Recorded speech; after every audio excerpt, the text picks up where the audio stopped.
Good evening, everyone. Today is Tuesday, September 23rd, 2025. I'll call the North Liberty City Council meeting to order. Tracy, could we have roll call, please? Leibold. Here. Park. Here. Sittig. Here. Smith. Here. Wason. Here. Thank you. Item 3 is approval of the agenda. There are no changes in front of you. Could I have a motion to approve the agenda, please? So moved. Second. By Park, seconded by Smith. Any questions? All in favor, say aye. Aye. Opposed? Agenda is approved. Item 4 is the consent agenda. Again, anything on there that you want to pull off and talk about? Seeing none, could I have a motion for approval of the consent agenda? So moved. Second. Moved by Wason, seconded by Leibold. Any questions? All in favor, say aye. Aye. Opposed? Consent agenda carries. Item 5 is public comment. Now is the time for anyone in the audience to address council on items that might not already have a public comment attached to them, or just comments in general. I'll open the public comment period. Seeing none, I will close public comment and move on to item 6, which is our engineer's report. Josiah. Thanks, Mayor.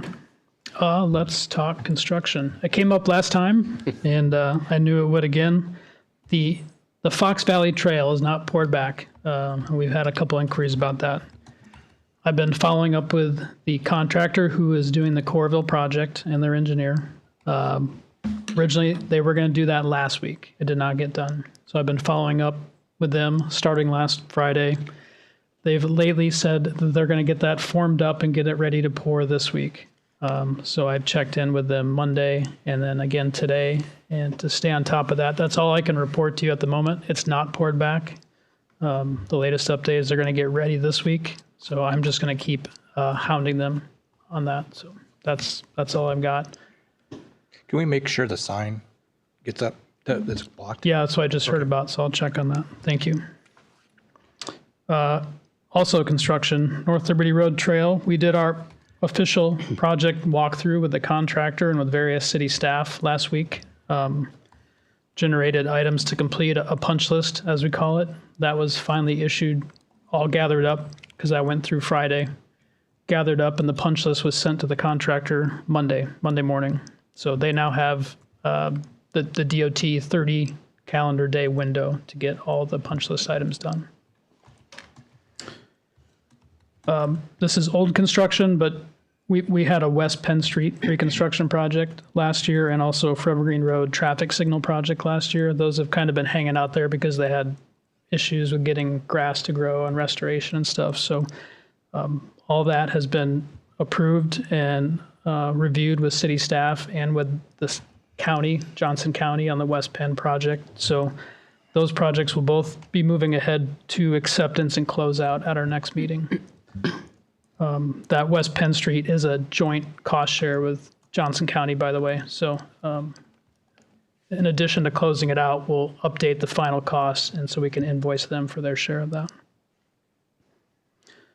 Design-wise, I thought I would just touch base. We've got the splash pad design underway. We had a good 50% meeting with city staff in August. There were a bunch of questions and things that need to be researched and incorporate that feedback into the plan for the splash pad. So we're working through that. That wraps up in October. At that point, we're going to get a third-party set of eyes that does cost estimating that we've done on past city projects to look at this and give us a sense of what we think the construction costs would be based on where we're going with this. That'll happen probably right after October. Once we get that back, we'll review that with staff, see where we're at with costs and what it's looking like from the construction pricing standpoint going into next year, see if we need to make any changes, and then basically start finalizing the documents so they can go out to bid. Bidding is planned for February next year for the splash pad. And then the facility opening is targeted for late spring or summer of 2027, the following year. So aside from questions, that's my report tonight. Thank you, sir. You guys have any questions? Brett? Mayor, I've got two. Josiah, what is the What's the purpose, first question, what's the purpose of the lane reduction Penn Street westbound at Come and Go prior to 380, where we're merging everyone into one lane to then open up back to 2 lanes? What's the purpose and how long is that going to be in place? I will need to check on what that looks like out there. I can follow up. I mean, originally the purpose was to make sure we had left turn lanes available. Okay. And then, because we didn't, if I'm remembering correctly, we didn't want to cut off left turn lanes at Kansas because that could quickly stack back up in the interstate, which means we had to have a lane reduction for the through traffic, get it past the turn lanes, and then let it open up again at the interstate. I think that's, time-wise, I'll have to find out what their plan is going forward from now until till winter, really.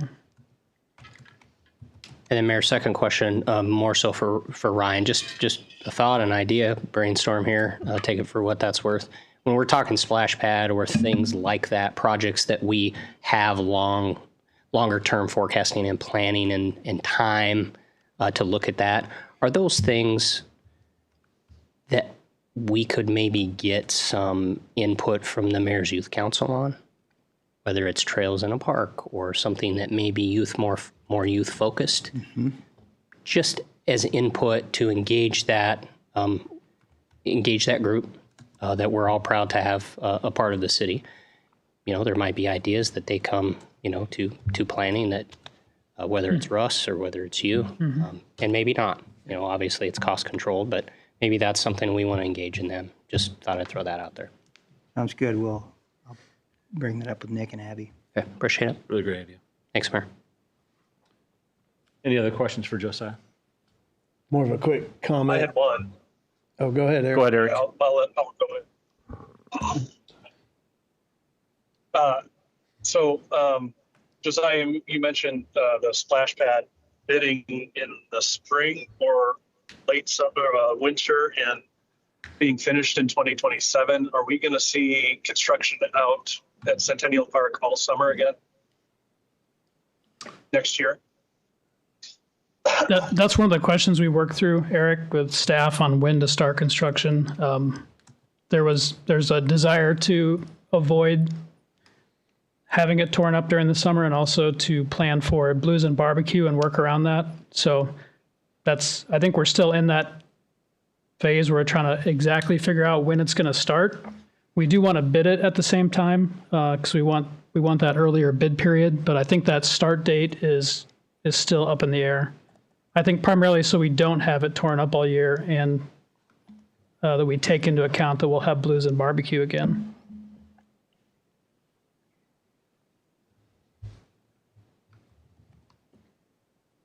Anything else, Eric?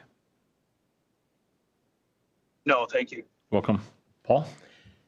More just to say that I like that we did the sod in front of the Belknaps. I thought that looks really great. And also, I've been seeing a lot of people, I drive there every day, and I've been seeing a lot of people already using that trail a lot. So it's fun to see and fun to have, and great job. Anything else? All right. Thanks, Josiah. Ryan, we'll move on to city administrator report. Okay, thank you, Mayor. Want to call to everyone's attention an October 8th luncheon that Greater IC is hosting at the fire station. This is the monthly lunch that Greater IC hosts in North Liberty, and it jumps around from location to location. This month, Chief Blotz will be hosting the group with a boxed lunch and providing some tours and education on what the current facility looks like and what the proposed plans are moving forward. So again, that's October 8th. I believe that's a Wednesday, starting at noon at the fire station.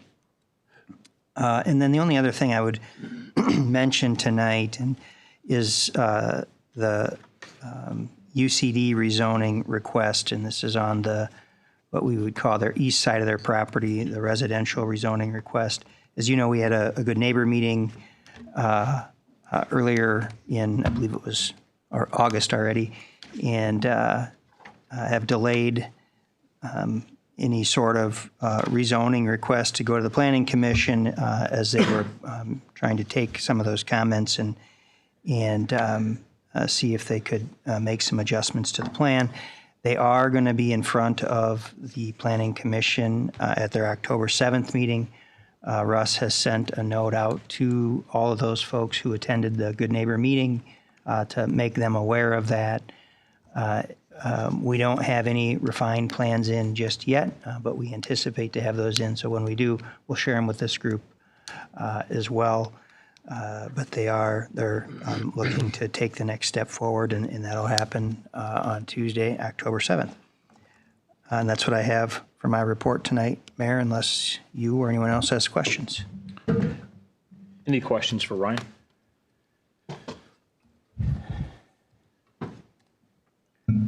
Thank you. Move on to item 8, which is the mayor's report. And I'll just start briefly with one thing that a few of us were just able to attend this afternoon. And I think in the history of North Liberty, this is a pretty extraordinary and special gift that Jerry Beaver and his family provided on behalf of his wife, Susan, that had passed last November. They donated $100,000 to an ADA accessible playground feature at Centennial Park. So I encourage our community to go out there, take a look at it, use it, and tell others about it. It's an extraordinary piece of a little bit more that we have to offer here in the city. And thank you to Jerry and his family for being thoughtful and thinking of the city on Susan's behalf. The other item on my agenda is our proclamation for Domestic Violence Awareness Month. And I will read that, and we've got some comments and as we move along. Whereas domestic violence, dating violence, and stalking affects women, children, and men of all racial, cultural, and economic backgrounds, causing long-term physical, psychological, and emotional harm. And whereas 1 in 3 Americans has witnessed an incident of domestic violence. And whereas children who experience domestic violence are at a higher risk for failure in school, mental illness, substance abuse, suicide, and may choose violence as a way to solve problems later in life. And whereas domestic violence in rural communities exists as a hidden, silent, and often unrecognized crime that is often underreported. And whereas through the inspiration, courage, and persistence of victims of domestic violence, their children, and advocates, our communities are learning to recognize the impact of violence in the home and within intimate relationships. And whereas DVIP RVAP has worked to end violence in intimate relationships for more than 46 years through the collaborative partnerships of advocates, volunteers, local municipalities, criminal justice, health and human services, faith communities, business leaders, and private citizens. And whereas our community's achievements should be commended, and we must continue our commitment to respect and support victims of domestic violence and to prevent future violence in our community. Now, therefore, be it resolved that I, Chris Hoffman, Mayor of North Liberty, do hereby proclaim the month of October 2025 to be Domestic Violence Awareness Month in the city of North Liberty, and urge all people to work together to eliminate domestic violence, dating violence, and stalking from our community.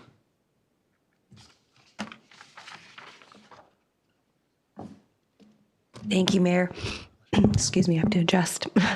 My name is Allison Tippie, and I'm here tonight with my colleague Catherine, representing DVIP and RVAP, the Domestic Violence and Sexual Assault Crisis Services. Over this last year, we've served over 3,000 victim survivors in our service region, which covers 8 counties in the state of Iowa. And in the city of North Liberty, we served 196 individuals. The need is very much there, and we are grateful for your support of the work that we do.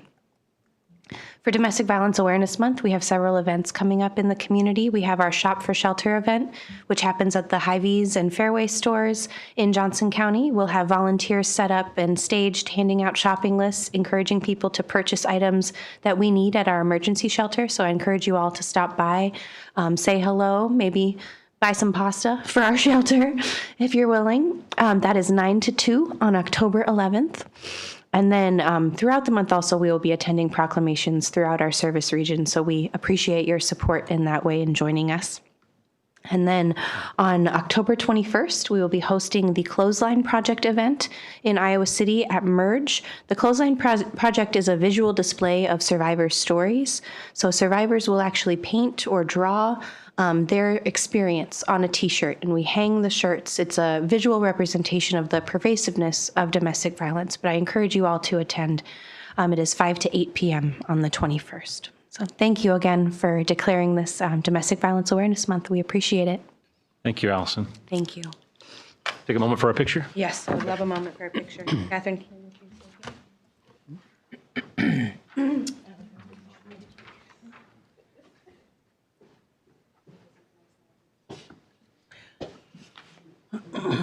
I'm not very good at picture taking. Yeah, I can take it. Ryan, it's our resident.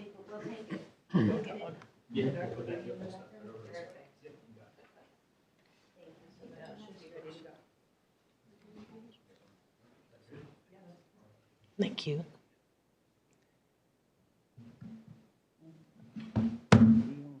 So he gives me a fidget. And my daughter has one too. Hers is bumblebees.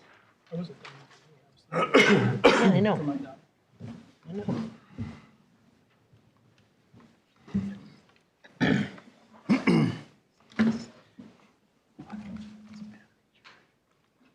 That's all I have. I'm going to move on to council reports, and this is an opportunity for our council members to let our community know what they have been doing outside of a city council meeting on behalf of the city. I'll turn it over to you guys.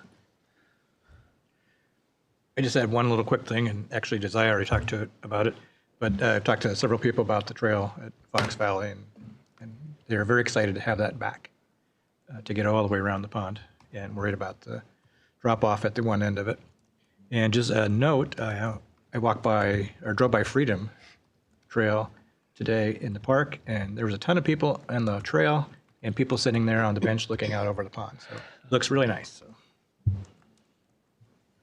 So. Mayor, I attended the Lost Community Education event at Field Day. While sparsely attended, there were some great conversations about the referendum.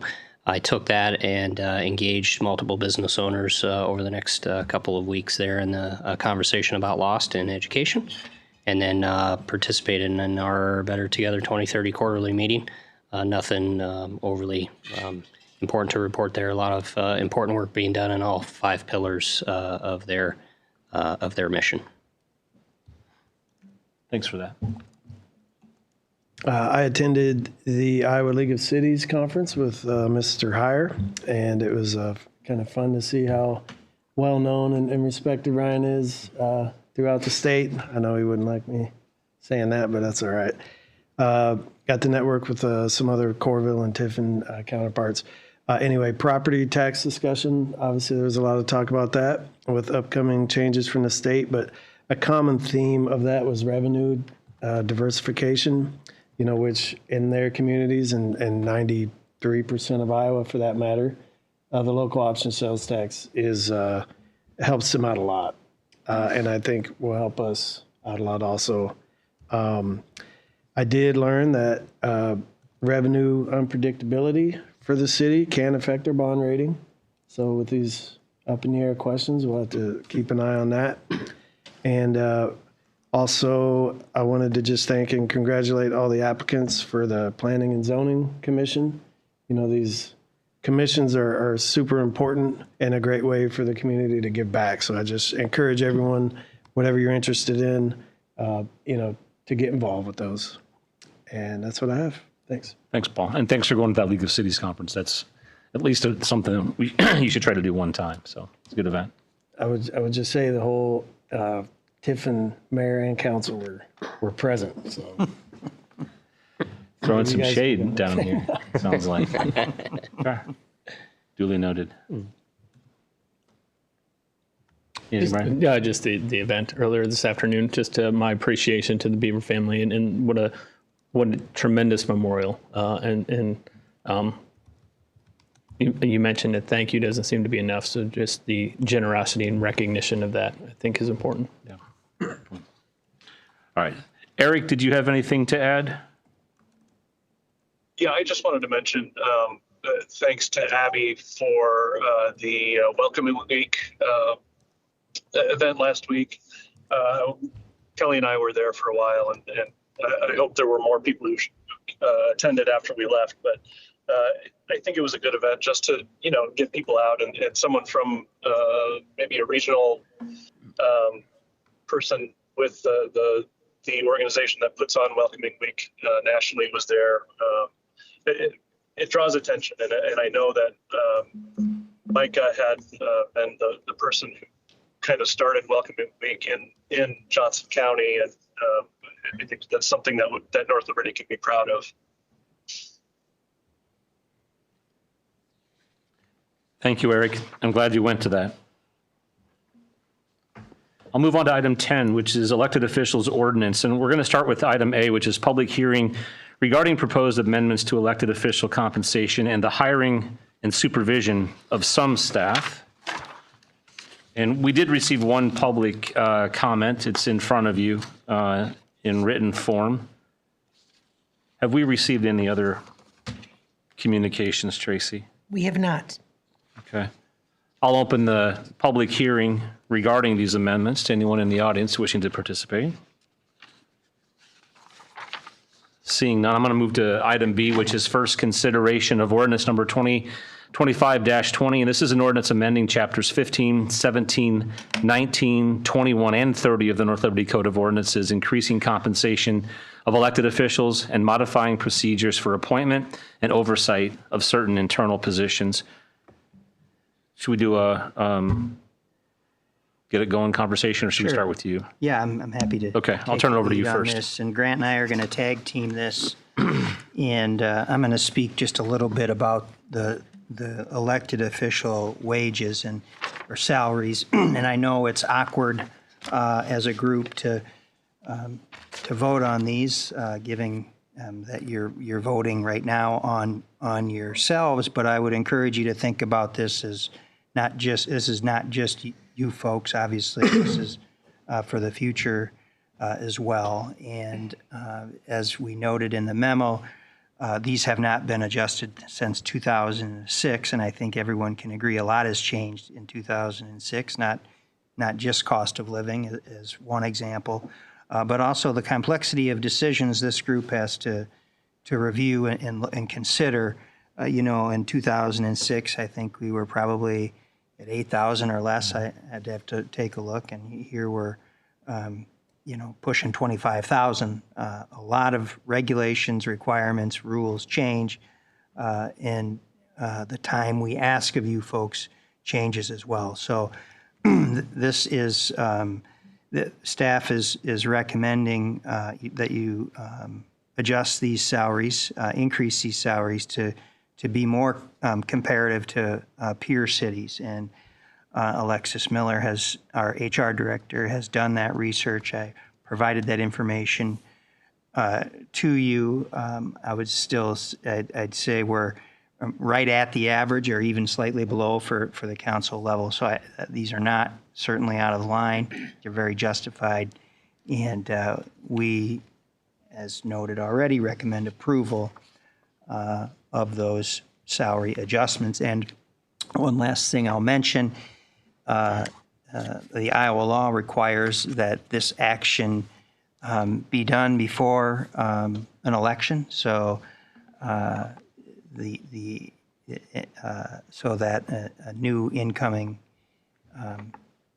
city council couldn't impact wages right away. They'd have to wait, and so our salaries right away. So the thought process here is you have until the end of October, which would give us 3 readings. We publish, and then after the first of the year, then these would go into place. So I will end with that and turn it over to the city attorney for a little more For comment. whatever he's going to talk about. Yeah, right. I have a sense you guys can tell when blurbs in before the meeting are written by me and versus written by Ryan. I know we had some questions about some of the other changes in the ordinance, the organizational and changes. It looks like a lot more than it is from what we're looking at here. The purpose of the changes in the remainder of the ordinance that are not relating to pay. I'll go over that. There's a treasurer position that has been for a zillion years. It exists, and the role of the treasurer is whatever the council says it is. Well, it should probably be firmed up. We have a finance coordinator now, and those roles, the actual roles and obligations for that are included in here. And while we're in here tinkering with this stuff, this is a good time to provide some clarity on the roles and the relationships between the various roles in the city. And so I don't think, in my opinion, there's no substantive change here. The thing that we got the most comments on or the most questions about is what does it mean when the phrase "and the mayor" is removed from supervision or oversight or direction. And elsewhere in the city, supervise can mean a ton of different things, right? But elsewhere in the city, supervise means you can hire and fire and have disciplinary action. And that is not presently the case with the mayor and the city administrator. There is no disciplinary action authority there in that position. And this seeks just to remove that ambiguity and provide clarity on what the relationship actually is. And the mayor can request or demand, inspect every record, everything that we have to do, and provide, and everybody needs to be able to provide reports saying what they're doing and how they're doing it and what's next and so on. That is supervision, but when you use that word, that can create that causes the potential for conflict, and I think removing that ambiguity is a worthwhile thing, and that's consistent with what other cities do too. So we don't think that this provides any substantive change in the relationship between the mayor and the city administrator. And that's why we think it's a worthwhile endeavor. So happy to answer questions, but that's the gist of it. The police chief issue. Oh, I'm sorry. Yeah, there's one other thing. There is one substantive change here, and that is that Iowa law says that by default, whoever appoints a person to a board or a position that's the same entity that can remove them unless there's an ordinance that says otherwise. And so our ordinance presently says that the mayor appoints the chief of police, full stop. But the chief of police can be removed by the mayor, but only with council approval. In an effort to bring the hiring and firing all under the same administration umbrella, absent appointments to boards and councils and committees, that would still remain the purview exclusively to the mayor. But hiring and firing of employees has ultimately and would remain with the council. And so that's to clarify that. So it would go under the city administrator for hiring and firing, subject to council approval for both. So that's the only substantive change, I think, that I wanted to qualify. And anything else that I'm missing here? No, I think that was a good summary. But yeah, I talk a lot. Sorry. It was great. I'm going to open this up so we can have dialogue as well. So could I have a motion for consideration? So moved. Second.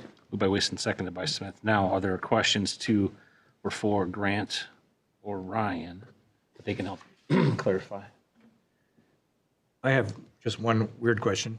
So in section 5, the amendment, it says the appointment of city administrator shall be made on the basis of that individual's qualifications, and then not on the basis of political affiliation. That has been the case forever. That is just to say that you are all apolitical positions, as is. So no one's going to run for as a Green Party candidate for city administrator type of thing.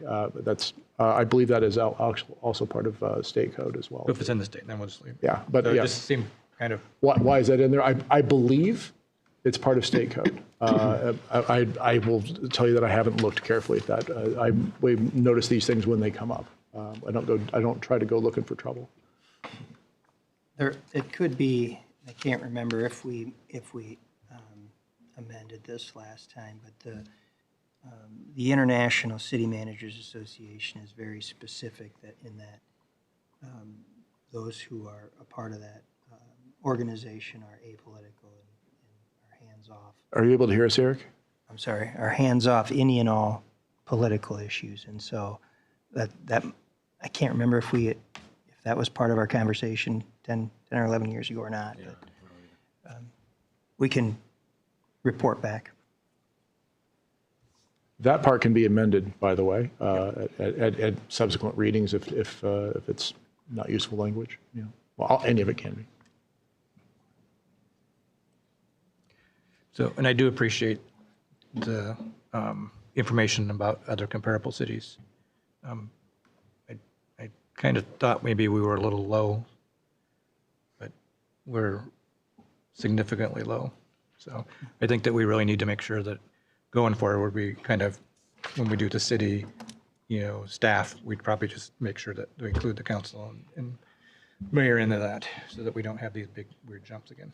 Yeah, that's a great point. I think, and I actually visited about that with our HR director to make sure that moving forward, we just include that in the overall study.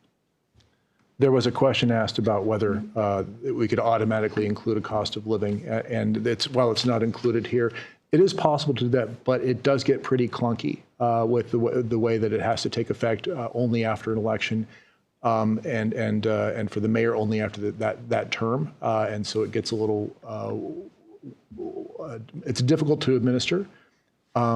It's not impossible to write that language, and if that's something that folks want to add in, let me know, and I can propose language.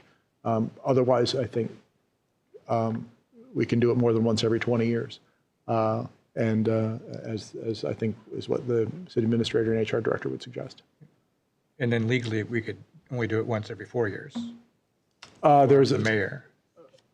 You could modify the mayor's salary every meeting if you wanted to, but it could only take effect after the election in the next term for the mayor. So the changes in pay can only take effect after the election. After the election of the mayor. Yes. Subsequently, council too, because those are.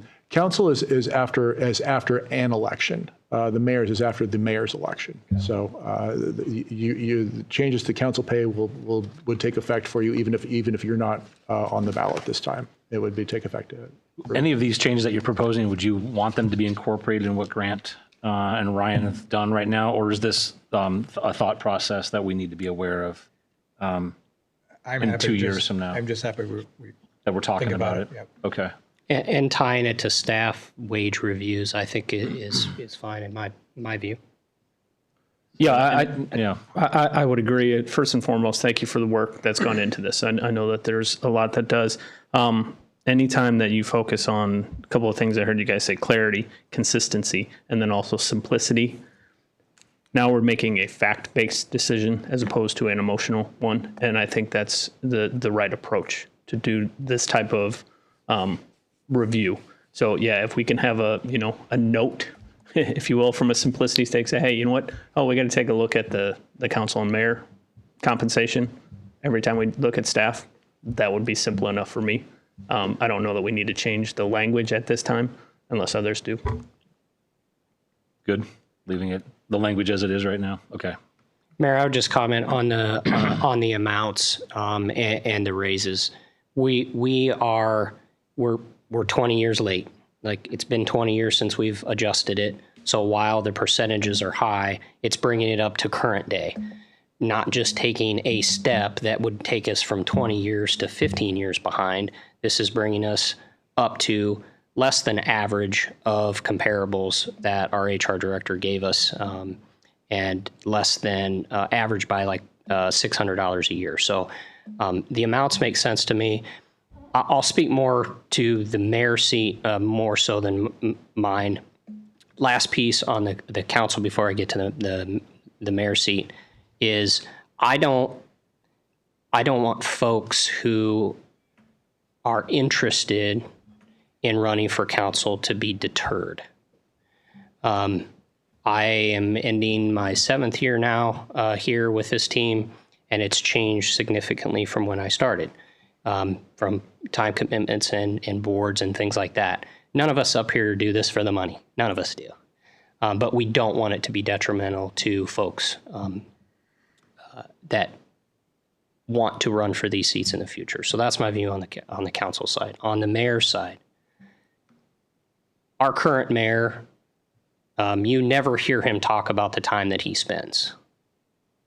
It is a significant amount of time, and more than he will even be compensated for with this change. Again, I don't know that I've heard any mayor, even before Mayor Hoffman, talk about the time that it takes for them, the time that they pour into events and not time in chambers, time with staff, meetings, just everything that they do. So I want constituents to hear from me. I do see the time that the mayor puts in. I do not hear the mayor tooting his own horn or saying, look at all these things I'm going to and doing. And I can tell you from this seat, you are asking me to be your representatives in this community. And I can tell you I am very comfortable with this because I do see what goes into it. I had a couple questions process-wise. I know I submitted this earlier. When it comes to, when you're doing what the city administrator does and what the mayor does. So in a situation, it requires council approval. Somebody's absent. We end up voting it split. Does the mayor, as a tie-breaking vote, that it is not a tie-breaking vote? The mayor never gets to vote. Okay. Nope. So if we were to tie, then whatever issue that was, it just wouldn't pass. Okay. The other question was, we had the public comment, and we have that in front of us here. Those numbers don't align with the numbers that we received. So can we have those numbers be included in the packet for the public to see? Yes. When it comes to averages of what Yeah. these other mayors and other council Yes. people are? Absolutely. Okay. The numbers I have provided you are accurate, and I assume so. I'll include them in the memo next time. And did we get back to Not the yet. public about Not yet. the differences? Okay. Yeah, I struggled with this one a little more than I thought I would, just because of kind of how I came in to this role and thoughts that I had before that. I have to sit in this seat and make decisions more than just for myself. So when I think about this, I think about the rest of the councils to come. I'll be honest, I'm not really appreciative of I guess the fact that this hasn't been addressed since 2006. And so it makes it look like it's an incredible jump, which frankly it needs to be. But so I would like to see us, have work on wordage or have a plan that we can talk out together that carries on like a cost of living or what people have said before. But for that to be, kind of set now, that we can agree on, that will go into the future, so someone else down the road doesn't have to, be part of a, what seems to be a huge leap in our compensation. And that's what I have. Thanks, Paul. Hold on one second. Brian Leibel, did you have anything else to add? I had nothing. I had comments earlier. Thank you. So just as a thought, Paul, if we had a situation where something came up and there was only 4 counselors present, almost assuredly you could delay it until everybody was there. Yeah, I think for super big things like, one of those, we really all need to be on that, so. Agreed. Good points, questions. Anything else? Mayor, I had a Thanks, Brian. question Yes, sir. about, I very briefly looked at Terry Donahue's email before the meeting, and I recall there being some question about discussion in the past about oversight versus supervision. I wonder if someone could comment on that.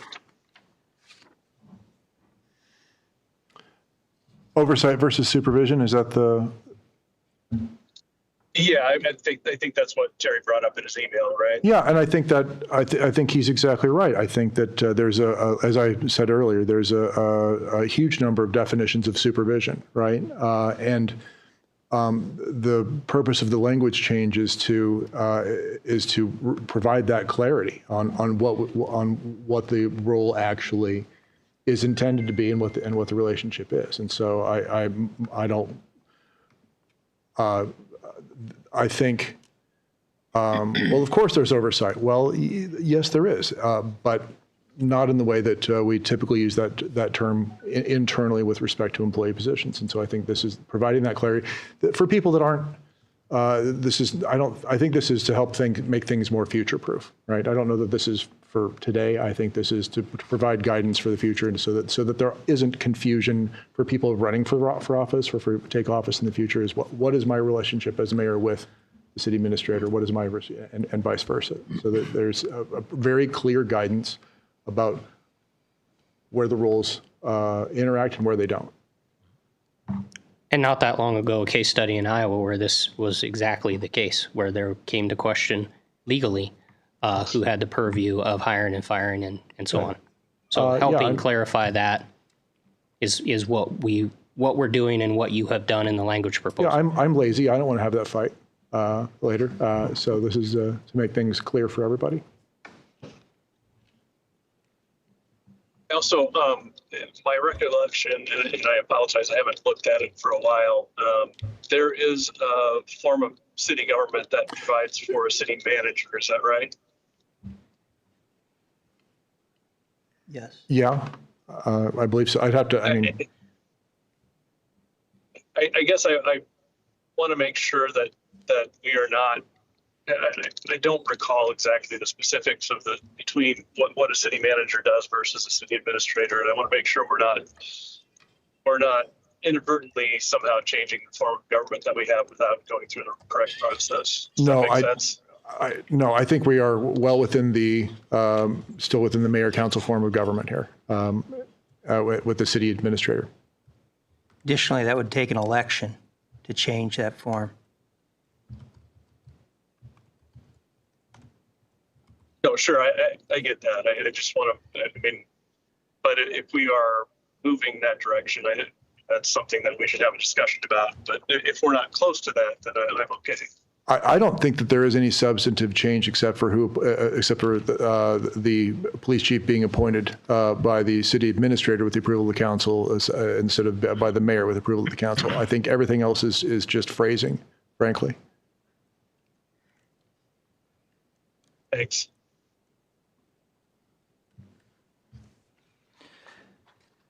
While I think it's important that I provide some comment, I do it after following two city attorneys. This might not be good timing on my part.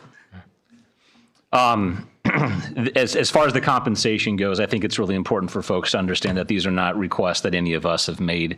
It clearly seems a little uncomfortable. These are just data-driven numbers that city staff have collected and are suggesting. As far as the mayor and city administrator roles and that supervision, if you will, it really is and always has come back to a council having the final say on the actions related to a city administrator, and whether or not there's oversight, supervision, however you want to call it. The relationship with that mayor and city council or city administrator really is vitally important, but the mayor doesn't get to have his or her way with the city administrator. That's up to a council. So I'm in full support of this. I think folks, a couple of you have reached out over the last few days to ask my opinion on it. And as Grant has said much better than I have, and I hesitate to even go on after he's talked, this doesn't really change substantively how the mayor interacts with our city administrator and staff, and clearly puts it back to you all where it has been from the beginning. Are there any other comments? Tracy, could we have a roll call on our first consideration, please? Wason, Aye. Smart, Smith, Aye. Ark, He is smart. Leibold, Aye. Sittig. Aye. I might start using that, Tracy. Item 11 is the Hy-Vee Center janitorial contract, and this is resolution number 2025 111, this is a resolution approving the janitorial services contract Hy-Vee Center between the City of North Liberty and Office Pride of Cedar Rapids. Could I have a motion for consideration, please? So moved. Second. By Waston, seconded by Park. Are there any questions about this? Ryan, how do we come to finalization on a company? Did it go out RFP? Was there RFP process, bid, and then recommendation based on cost alone or service after interviewing those who have used the service? So a combination of those things, but yes, we did go out for an RFP. We've received only 2 proposals back, and we believe that's because of the uniqueness of this work. Oftentimes, we may need them multiple times over a weekend or even overnight to prepare for an event the next day. We've had great success with the contractor who cleans this building. Unfortunately, and they did put a proposal in. Unfortunately, they just couldn't meet the staffing potential. So this other company could. Currently, the city of Marion uses them for a very similar facility they have up there. So we got some references from them. They were happy with them, and that's why they're in front of you tonight. Excellent. Thank you. Any other questions? Tracy, could we have roll call, please? Park, Aye. Wason, Aye. Leibold, Aye. Sittig, Aye. Smith. Aye. Motion carries 5-0. Item 12 is Water Supply Phase 1A and 2 Task Order. This is Resolution number 2025-112, a resolution approving Task Order number 2501 between the City of North Liberty and Strand Associates, Inc. for the water supply in Phase 1A and 2 treatment modification design. Could I have a motion for consideration, please? So moved. Second. Moved by Wason, seconded by Leibold. Great information and contract in the packet. Greg has come all of this way to sit here tonight. If you all have any questions for him. Ryan, do you have anything to add on this? Just that we're, anxious to get going, and as you saw in the packet, the first phase 1 and 2A are the focusing on wells, and so we're eager to get going on that, and drilling 2 new wells and converting the ASR.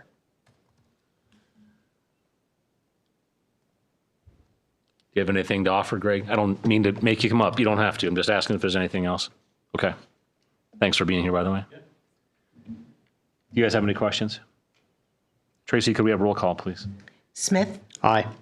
Leibold, Aye. Sittig, Aye. Wason, Aye. Park. Aye. Motion carries 5-0. Item 13 is our third consideration and adoption of ordinance number 2025-18. This is an ordinance amending the zoning map district designation for certain property located in North Liberty, Iowa from RD10 2-unit residence district to RS6 single-unit residence district. And I apologize, this is for 435 Heritage Place. Could I have a motion for consideration and adoption? So moved. Second. Moved by Park, seconded by Wason. Are there any questions? Tracy, can we have roll call, please? Wason, Aye. Park, Aye. Sittig, Aye. Leibold, Aye. Smith. Aye. Motion carries 5-0. And item 14, 240 to 242 North Main Street rezoning. This is also third consideration and adoption of ordinance number 2025-19, an ordinance amending the zoning map district designation for certain property located in North Liberty, Iowa from RD10 2-unit residence district to P public use district. Could I have a motion for consideration and adoption?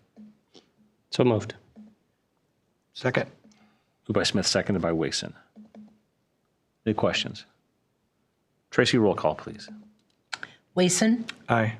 Park, Aye. Smith, Aye. Leibold, Aye. Sittig. Aye. Motion carries 5.5 to 0. Is there any old business?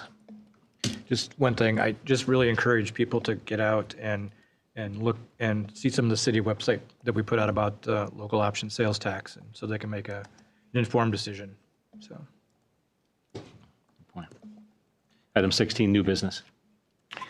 Mayor, there'll be a public meeting in Iowa City Thursday evening at 5 o'clock at City Hall on the Burlington Street Bridge project. I kind of briefed my colleagues on my involvement with that with Councilor Moe from Iowa City. I will be attending that meeting in official capacity.